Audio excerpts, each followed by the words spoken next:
आज मी हैदराबादी स्टाईल कराची कुकीज दाखवणार आहे। चला तर मग वळूया आपण रेसिपीकडे। चला सुरुवात करूया। साहित्य सांगतेस? हो नक्की। इथे आपण मी आज दोन्ही स्टाईलने तुम्हाला कुकीज दाखवणार आहे। मैद्यामध्ये पण दाखवणार आहे, गव्हाच्या पिठात पण दाखवणार आहे। आपण पिठी साखर घेतलेली आहे, कस्टर्ड पावडर घेतलेली आहे, त्याच्यासाठी बटर घेतलेला आहे, बेकिंग सोडा बेकिंग पावडर आहे आणि आपल्याला गार्निशिंगसाठी त्याच्यामध्ये घालायला टुटी फ्रुटी आहे, काजू आहेत आणि व्हॅनिला इसेन्स आहे। थोडं मध्ये दूध लागणार आहे।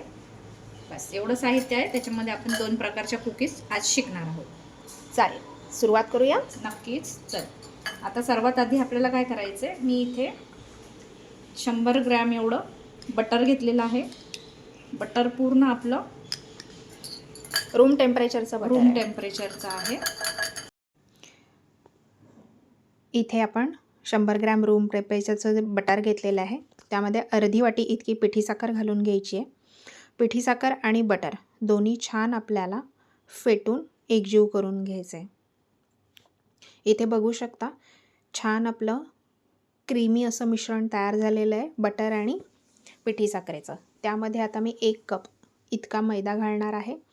वाटीने घेणार असाल तर 1 वाटी इतकं घेतलं तरी चालेल। यामध्ये आपल्याला 3 चमचे इतकी कस्टर्ड पावडर घालायची आहे। 1 टीस्पून आपल्याला बेकिंग पावडर घालायची आहे आणि अर्धा टीस्पून इतका बेकिंग सोडा यामध्ये आपण घालणार आहोत। आणि छान हलक्या हाताने आपल्याला हे मळून घ्यायचं आहे। फार जास्त अगदी रगडून वगैरे असं काही मळायचं नाही आहे। छान हलक्या हाताने आपल्याला ते मळून घ्यायचं आहे। बघू शकता इथे छानसा गोळा झालेला आहे। यामध्ये आता आपण टुटी फ्रुटी आणि काजूचे तुकडे घालून घेणार आहोत। मैद्याच्या कुकीजसाठी आपल्याला दुधाचा वापर बिलकुल करावा लागलेला नाही आहे। जे साखरेचं आणि बटरचं मिश्रण तयार झालं होतं त्याच याच्यामध्ये आपला हा गोळा मळून इथे तयार झालेला आहे। आता याला आपल्याला बटर पेपरमध्ये रोल करून अर्धा तासासाठी फ्रीजमध्ये ठेवून द्यायचं आहे। पण लगेच आपण फ्रीजमध्ये न ठेवता गव्हाच्या कुकीजचा रोल तयार झाला की दोन्ही एकदमच आपण फ्रीजमध्ये ठेवून देणार आहोत। इथे मी बटर पेपरमध्ये आपला जो मैद्याच्या पिठाचा रोल आहे तो छान असा गुंडाळून घेऊन थोड्या वेळासाठी बाजूला ठेवून देणार आहे। आणि यानंतर आता आपण करणार आहोत गव्हाच्या पिठाच्या कुकीज। त्यासाठी इथे मी पुन्हा सेम प्रमाण म्हणजे 100 ग्रॅम इतकं तूप घेतलेलं आहे। दोन्ही कुकीजसाठी प्रमाण अगदी सेम आहे, सोपं आहे, लक्षात ठेवण्यासाठी फार काही अवघड नाही आहे। 100 ग्रॅम आपल्याला तूप किंवा बटर घ्यायचं आहे। त्यामध्ये आपल्याला अर्धी वाटी इतकी पिठी साखर घालायची आहे। 1 कप आपल्याला गव्हाचं पीठ किंवा मैदा, 1 टीस्पून बेकिंग पावडर, अर्धा टीस्पून बेकिंग सोडा, व्हॅनिला इसेन्स, टुटी फ्रुटी आणि काजूचे तुकडे। इतकं सिंपल आपले इन्ग्रेडियंट्स आहेत, लक्षात राहण्यासारखे आहेत। चला तर मग इथे तुपामध्ये छान आधी मी पिठी साखर मिक्स करून घेतली आहे आणि आता त्याच्यामध्ये 1 वाटी इतकं गव्हाचं पीठ म्हणजेच कणिक घातलेली आहे। त्यात आपल्याला 3 चमचे इतकी कस्टर्ड पावडर घालायची आहे। त्याचप्रमाणे 1 टीस्पून बेकिंग पावडर आणि अर्धा टीस्पून बेकिंग सोडा। हेही छान मिश्रण मी करून घेतलं आहे। त्याच्यामध्ये व्हॅनिला इसेन्स घातलेला आहे। मैद्यासाठी आपण बिलकुल दूध वापरलेलं नव्हतं। कणकेसाठी मात्र आपण इथे फार नाही, अगदी 2 ते 3 चमचे फक्त दुधाचा वापर इथे मी केलेला आहे। आणि बघू शकता अगदी हलक्या हाताने मी फक्त ते मिक्स करून घेते।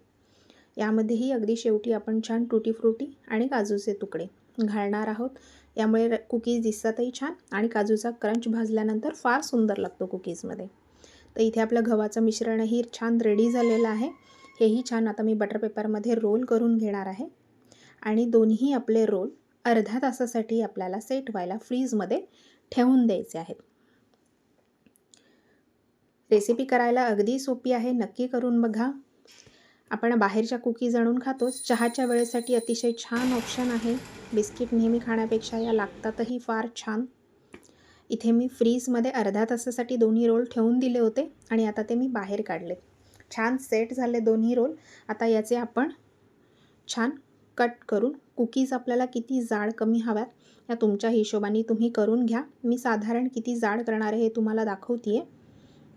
बघू शकता छान कट होत आहेत कारण मिश्रण आपलं छान सेट झालेलं आहे अर्धा तास फ्रीजमध्ये ठेवल्यामुळे। ही यासाठीची नक्की टीप आहे की आवर्जून तुम्हाला अर्धा तासासाठी छान सेट होण्यासाठी फ्रीजमध्ये ठेवायचं आहे. म्हणजे मग कुकीज कट होताना अगदी छान आकारामध्ये त्या कट होतील. साधारण किती जाडीच्या मी केलेल्या आहेत तुम्ही इथे बघू शकता. साधारण कुकीज किंवा नानकटाई जी आपली असते ती साधारण जाड असते. सो त्या प्रमाणातच आपल्याला हे कट करून घ्यायचे आहेत.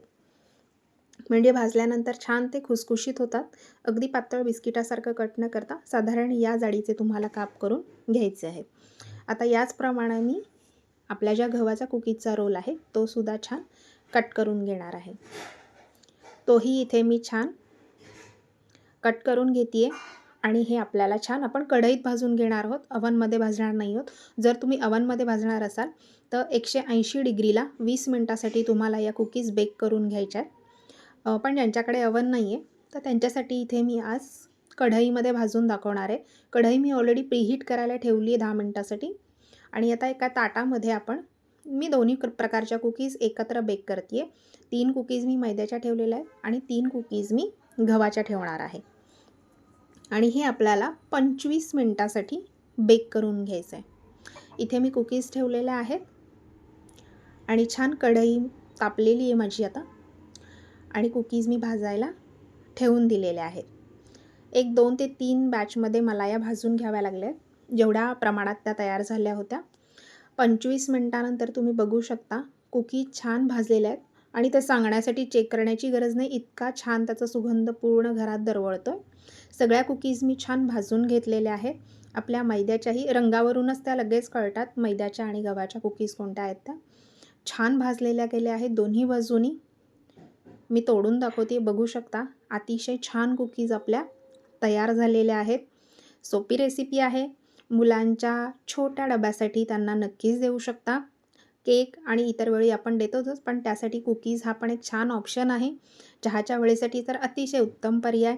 क्रिसमस येतो आहे, नाताळासाठी नक्की करून बघा. क्रिसमस पार्टीसाठी मुलांना शाळेमध्ये जर काही देणार असाल तर या कुकीज नक्की करून बघा. तर अशा प्रकारे आपल्या हैदराबादी स्टाईल कराची कुकीज इथे तयार झालेल्या आहेत. क्रिसमस स्पेशल किंवा इतर वेळेसाठी अगदी छान असा ऑप्शन आहे. रेसिपी कशी वाटली हे कमेंटमध्ये सांगायला विसरू नका आणि चॅनलला लाईक, शेअर, सबस्क्राईब नक्की करा. चला तर मग पुन्हा एकदा भेटूया अशाच एका नवीन रेसिपीसह आपल्या द किचन क्रेझीमध्ये. धन्यवाद.